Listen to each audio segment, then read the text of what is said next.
સુરત શહેરની લિંબાયત પોલીસે દેશી હાથ બનાવટની પિસ્તોલ સાથે એક આરોપીને ઝડપી પાડી. સુરત પોલીસ કમિશનર શ્રી અનુપમસિંહ ગેહલોતના સૂચનાથી લિંબાયતના પોલીસ ઇન્સ્પેક્ટર એસબી પઢડિયા તેમજ તેના સીધા માર્ગદર્શન હેઠળ સેકન્ડ પીયુ પોલીસ ઇન્સ્પેક્ટર જોગરના સાહેબ તેમજ ટેકનિકલ માર્ગદર્શનથી ગેરકાયદેસર રીતે પોતાના કબજામાં હથિયાર રાખનાર અને ગુનેગારને શોધી કાઢવા માટે સર્વેલન્સ સ્ટાફના પોલીસ ઇન્સ્પેક્ટર ડીઆર આરોદરાના પોલીસ માણસોની અલગ અલગ ટીમો બનાવીને લિંબાયત પોલીસ સ્ટેશનના વિસ્તારમાં વર્કઆઉટ કરતા હતા. તે દરમિયાન ખાનગી બાતમીના આધારે મળેલ હકીકત આધારે ગેરકાયદેસર રીતે પોતાના કબજામાં હથિયાર રાખનાર અને ગુનેગારને ઝડપી પાડી ધ આર્મ્સ એક્ટ મુજબનો ગુનો રજીસ્ટર કરવામાં આવેલ છે.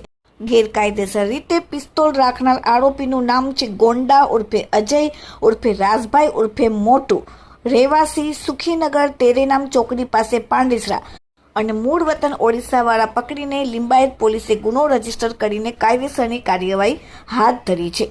Bureau report, daily India TV, Surat.